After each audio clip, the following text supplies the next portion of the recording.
uno de los temas fundamentales y que se está tratando y que ha sido casi que recurrente en este foro es el afinamiento de la lana, que pretende ser una vía de información necesaria para el productor. El proceso que se conoce a través del CRILU, las investigaciones de línea y el trabajo de los productores está colmado de casos de éxito. En este punto de inicio de nuestro diálogo es bueno saber si es posible seguir bajando el diámetro de la lana con mejoramiento genético, Ignacio. Y muchas gracias por participar. Muchas gracias a ustedes y un placer estar en esta instancia. En relación a la pregunta, Jorge, es una linda pregunta. Tenemos una rica historia, como tú mencionás, de 20 años de trabajar el diámetro de la fibra. Y cuando hablamos de esto enseguida, por lo menos en lo personal, se me viene a la mente la majada del núcleo del krilu, la majada merino de Glencoe, De Glencoe, la exacto. cual nos ha servido para aprender mucho y también encontrar respuestas a este tipo de preguntas. Los genetistas nos mencionaban inicialmente, bueno, es posible descender 3 micras el diámetro de la fibra en 10 años en una majada cerrada.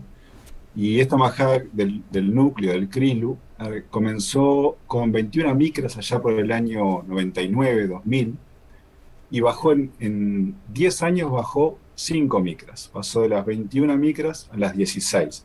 Y hoy está en el entorno de las 15 y media, 16 micras, la majada adulta, ¿verdad? Las ovejas. Entonces sí, es posible hacer un importante descenso del micronaje en un corto periodo de tiempo, 10 años no es tanto tiempo, y bueno, hay factores que hay que tener en cuenta, ¿no? Acá se utilizaban las herramientas de mejoramiento genético disponibles, utilizar carneros con datos genéticos, con DEPs, que tenían muy bajo DEP para diámetro de la fibra. Cada uno de esos carneros se usó masivamente vía inseminación artificial, cubriendo un gran número de ovejas asignadas no al azar, sino estratégicamente para capitalizar esos datos de esos carneros. Y después el uso de estos DEPs en la reposición para que la borrega que ingresa en esa majada también nos vaya reemplazando a aquellos animales que tienen un mayor micronaje. Y esto se vio yo le daba el dato fenotípico, digamos, lo que podemos medir en el animal, 21 micras, 16 micras, pero bueno, también se ve en la tendencia genética que ha tenido esa majada a lo largo de los años, que hay un muy importante descenso del diámetro de la fibra. Precisamente, Nacho, con ese mejoramiento genético bien aplicado, ¿qué impacto puedo esperar en mi majada, en mi establecimiento, sobre todo desde lo productivo y desde lo económico también, porque todo está atado, ¿no? Bien. Nosotros, o sea, tenemos ese número que es fácil de recordar, ¿no? Una majada cerrada, 3 micras en 10 años puedo descenderla, pero también tenemos este ejemplo del núcleo que hace un descenso de 5 micras en 10 años y ni siquiera en este caso es solo seleccionando por diámetro de la fibra. O sea que incluso si solo fuera una selección por diámetro de la fibra y no nos preocupamos de otras características, ese descenso podría ser incluso aún mayor.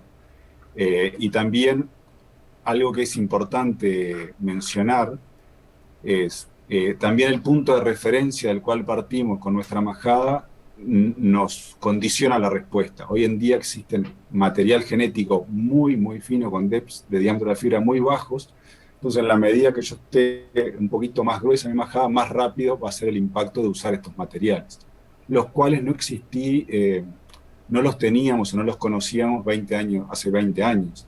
Pero bueno, gracias al trabajo de los productores, de las cabañas, las instituciones, hoy es frecuente encontrar animales muy destacados para diámetro de la fibra.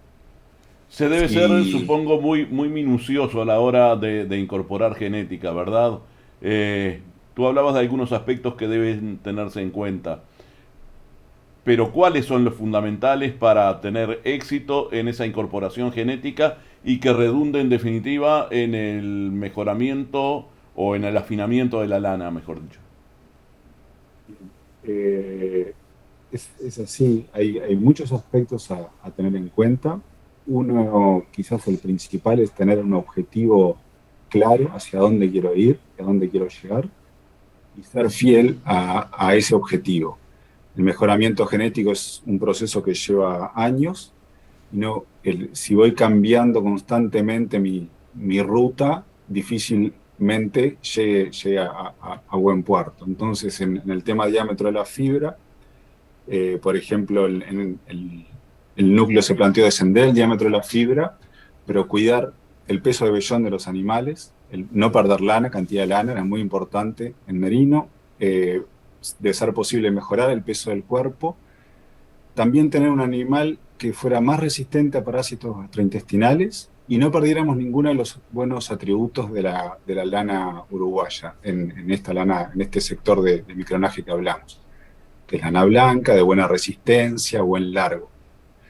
Entonces armó un paquete donde era descender el diámetro de la fibra, pero cuidar el peso de vellón de estos animales, el peso del cuerpo, el largo de mecha, la resistencia de la mecha, un factor también relevante en el proceso industrial, el color de la lana y pedirle resistencia a parásitos gastrointestinales.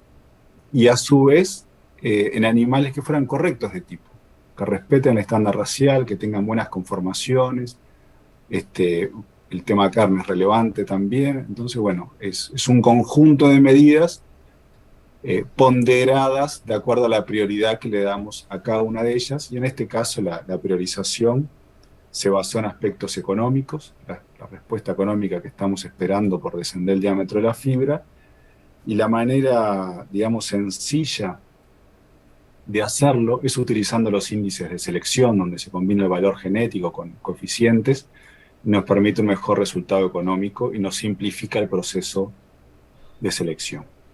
Quizá equivocadamente, pero a ver, interpreto que el peso del vellón y el peso corporal del animal son dos características fundamentales. Pero ¿qué relación debe tener una cosa con la otra para tener un resultado exitoso? Si es que tiene que tener una relación. No sé, tengo que pensar, no tengo claro poder responderte si hay una relación exacta que tengamos que tener entre, entre diámetro y estas características. Desde el punto de vista de vellón y peso del cuerpo, si hay una relación que se busca no superar un 10%, 9%, para mantener esa relación lana-peso del cuerpo de ese animal. Lo que sí, desde el punto de vista económico, lo que hemos observado es un gran impacto en el descender el diámetro de la fibra, incluso en algunas oportunidades frente a mantenimiento o descenso del peso de vellón. O sea que el diámetro es un driver importante en el resultado económico que tengamos de la empresa agropecuaria. Precisamente, Ignacio, los resultados experimentales en afinamiento se han visto plasmados en definitiva en los sistemas a nivel productivo. Buenísima la pregunta, Jorge, porque si hubiéramos transitado estos 20 años y la respuesta fuese no, diríamos, ¿para qué transitamos estos 20 años? ¿Qué sentido tuvo este trabajo? Y hoy tenemos una serie de trabajos, algunos muy recientes, que nos indican que de alguna forma todo esto que se empezó a gestar dentro de una unidad experimental y en un grupo reducido de productores y cabañeros, hoy es una realidad mucho más grande, mucho más nacional y que abarca un gran número de productores. Se me ocurren unas dos o tres formas de visualizar esto. Una es, si vemos las tendencias genéticas de la cabaña nacional, o sea, el promedio de la majada merino evaluada, hay un descenso del diámetro de la fibra, un aumento del peso del vellón y un aumento del peso del cuerpo. O sea, la cabaña nacional en su promedio está yendo a animales más finos, con mayor peso del cuerpo y mayor peso vellón, con variaciones dentro de cada cabaña, ¿no? ¿Verdad? Después hay un trabajo que hicimos con el LATU, allá por el año 2017, donde se caracterizaron 500.000 kilos de lana, provenientes de productores krilu. El promedio estuvo entre 17 y 18 micras de diámetro de la fibra con lana de buena resistencia, largo, color. Lo que nos decía que de alguna forma esto que habíamos visto en la experimental se había transferido adecuadamente, adoptado adecuadamente y aplicado de forma que están produciendo este tipo de lana en el sector comercial. Y hay un trabajo más reciente, que es del ingeniero Cardelino con Trifoglio y Woods, donde hacen un estudio de la evolución del diámetro de la fibra de las lanas y sobre todo de las lanas menos de 22,4 micras, y hay un crecimiento de este sector fino en volumen, en proporción, pero en volumen también, incluso una zafra más reducida y más cantidad de este tipo de lana. Y más aún, una aparición y crecimiento de las más finas dentro de las que están debajo de 22,4. O sea que esto nos permitiría decir que ha habido una transferencia, una adopción de este tema a nivel comercial y que hoy existe una gran proporción de animales que están produciendo este tipo de fibras de bajo micronaje. Ignacio, sabemos que tenés gráficas por allí, que hay información que se puede graficar a la mayoría de estos datos. Evidentemente los productores ovinos han visto en el afinamiento de la lana una oportunidad productiva y comercial, ¿verdad? ¿Hay estadísticas que permitan graficar el beneficio económico en descender el diámetro de la fibra? Hay, Jorge, hay estadísticas, eh, por lo menos en estos años hemos visto muchos trabajos donde, bueno, estudiaban esto mismo. Bueno, tecnológicamente es posible, se puede producir este tipo de fibra, pero bueno, ¿cuál es el resultado económico que podemos esperar en un mercado que a su vez tiene oscilaciones a lo largo del tiempo, ¿no? En el mercado de la lana, sujeto a una gran variedad de factores, que seguramente han sido mencionados en el foro por algunos de los actores que te han acompañado. Pero hay un trabajo del año pasado del ingeniero Ducos, de Fucrea, y Choclin, de Crilum Merino, donde ellos mostraban de un análisis de 200 carpetas verdes, de 200 carpetas, eh, que las empresas que producían lana con menos de 18 micras tenían un mejor beneficio económico que las que tenían entre 18 y 20 micras, y que estas tenían un mejor beneficio, ingreso capital, que las que tenían lanas con más de 20 micras. Ese es un dato relevante. Después hay un estudio de ingeniero Bufa con Suárez de Lima y Carriquiri, donde ellos de un análisis llegaron a concluyen que por descenso por micra que se descienda de micronaje, ¿no? Del diámetro, hay un incremento de $11 por hectárea de beneficio económico. Este es un trabajo que tiene algunos años más. Después el trabajo que mencionaba de Cardelino, también ellos concluyen que hay un aumento en el ingreso bruto a nivel de productivo por este descenso del diámetro muy sustancial. Y hay un último trabajo, que es de este año, que todavía no está publicado, que lo hizo la doctora Ramos, que está estudiando en el exterior, y ella concluye que hay un 34% de mejora en el margen bruto cuando analiza la majada experimental y un poquito menos a nivel comercial por el hecho de haber afinado la lana, aumentado el peso del cuerpo, aumentado el peso del guión y en el caso del núcleo una mejora también en aspectos de reproducción, de producción de gas. O sea, en 20 años un impacto económico muy relevante. Estos son 4 estudios separados, independientes, distintos enfoques, pero bueno, el mensaje es todos concluyen lo mismo, ¿no? Hay un beneficio económico por transitar este camino. Bien, Ignacio, yo te daría paso en este momento a que presentes algunas de las placas que has preparado precisamente para redondear toda esta información. Si lo tenés pronto, adelante.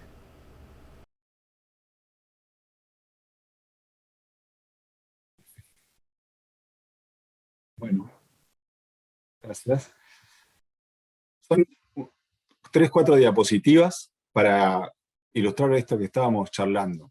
Acá lo que queríamos mostrar es la tendencia genética, que fue la pregunta, como comenzamos a charlar, Jorge, del diámetro de la fibra. Los puntitos blancos son el núcleo merino de Glencoe, que los primeros 10 años se observa un fuerte descenso del diámetro de la fibra, esto mirado desde el punto de vista del valor de cría, del mejoramiento genético.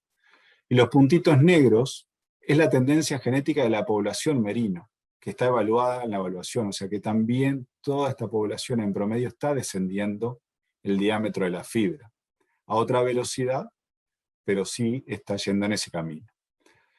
Otra forma de ver esto es con los datos de la majada adulta del núcleo, que yo te comentaba. Y acá tenemos el inicio ya por el año 2000, donde la majada estaba 21 micras, incluso antes un poquito más. Y en 10 años hay un fuerte descenso del diámetro de la fibra, llegando a las 16 micras, y hoy en el eje de las 15 y media, 16 micras, dependiendo del año, donde claramente también hubo una desaceleración del objetivo de descender el diámetro de la fibra por parte del krill. Por lo tanto, fue posible bajar 5 micras en 10 años en esta majada experimental. Esto lo que ilustra esta nueva slide es, solo les pido que miren las tendencias, ¿no? Hay un incremento, y esto es el peso de vellón. En la otra gráfica de abajo hay un incremento, y eso es el peso del cuerpo. O sea que es posible. El mensaje es, cuando comenzamos, estaba la duda de si iba a ser posible bajar el diámetro de la fibra y mantener buenos resultados en otras características. Hoy estamos en condiciones de asegurar que sí es posible descender el diámetro de la fibra, mejorar el peso del vellón, el peso del cuerpo, el largo de mecha, la resistencia a parásitos de estos animales, lograrlo en un buen animal de conformación, de tipo, y no perder características de calidad en otros aspectos de la lana, ¿no? O sea que es posible el paquete completo. Esto es para mostrarles algunos datos más o repasar uno de los resultados comerciales. En este slide lo que tenemos es el estudio de 500.000 kilos de lana de productores Krilu, donde vemos que están produciendo un diámetro de la fibra en el eje de las 18 micras, que tiene un muy buen largo de mecha, que tiene una muy buena resistencia de la mecha, el tipo de lana que producen, con buenos valores de luminosidad, o sea, de color, de brillo, y baja materia vegetal. Acá va mucho más allá que el diámetro de la fibra. Acá hay aspectos de alimentación, de cosecha del producto, de cuidado del animal, que se reflejan en algunas de estas características. Entonces, esto es lo que nos permite, es uno de los trabajos, hay varios, nos permite concluir que ha habido una fuerte transferencia y adopción de estas alternativas en el sector productivo. Creo que me queda un slide para finalizar, y es citar dos de los trabajos económicos que charlamos 4, pero estos son 2 de ellos, es el del año pasado, el ingeniero Ducos y Choclin, arriba, donde ellos analizaron 200 carpetas, analizaron el ingreso de capital, es la segunda fila, y ustedes pueden ver que el ingreso de capital de las empresas que tenían menos de 18 micras era $83 por hectárea útil, superior a $66 de las empresas que producían lana entre 18 y 20 micras, y superior a las empresas que producían lana por encima de las 20 micras. Y finalmente, el trabajo de Suárez de Lima, Carriquiri y Bufa, que tiene algún año más, pero bueno, ellos concluían que aumentaba $11 por hectárea por cada micra que se bajara en ese estudio que hicieron de partir de 21 y terminar en 17 micras. Pero bueno, lo importante de estos estudios es que con variaciones todos nos muestran los mismos resultados económicos favorables que sustentan el hecho de descender el diámetro de la fibra, lo cual es posible con un objetivo claro y con la utilización de herramientas como el mejoramiento genético que tenemos disponible en Uruguay en la actualidad. Perfecto, Ignacio. Yo debería terminar por acá, pero no puedo dejar de hacerte una pregunta que se me ocurre en este momento y que también se la planteé desde lo productivo o en su condición de productor de lana fina a Juan Pérez Jones. ¿Es posible que en algún momento en algunos predios donde se practica la ganadería mixta, la producción de lana fina pase a tener mayor relevancia económica que la producción de carne bovina, obviamente? Te lo pregunto desde la investigación, ¿verdad? En estos procesos de análisis que ustedes vienen realizando, es decir, poner una majada en este campo me conviene más que producir novillos. En este trabajo de Ducos y Choclin, y creo que hay algún otro trabajo más que seguramente el doctor Pepe Jones debe haber hecho referencia. El retorno económico a igual unidad ganadera, o sea, por unidad ganadera en el ovino, es usualmente muy atractivo y competitivo con el bovino. Si eso se va a traducir en que el ingreso total de esa empresa sea superior en el ovino que en el bovino, la respuesta que yo puedo dar es muy sencilla y es que yo no lo sé. Tengo que ser muy sincero en ese aspecto. Sin duda ese es un resultado más ágil, por razones biológicas. La rotación de activos es mayor, eh, pero el tener ese animal que produzca este tipo de fibra de alta calidad no se logra de un día para otro. Entonces son dos conceptos que hay que tener en cuenta frente al usual concepto de la rotación de trabajar con el ovino. Más que correcto, más que claro. Bueno, ingeniero Ignacio de Barbieri, investigador de INIA, asesor del CRILU, en fin, una cantidad de actividades relacionadas con esta práctica de la ganadería y de la producción agropecuaria. Muchísimas gracias por haber participado. Ha sido un aporte realmente rico. Muchas gracias.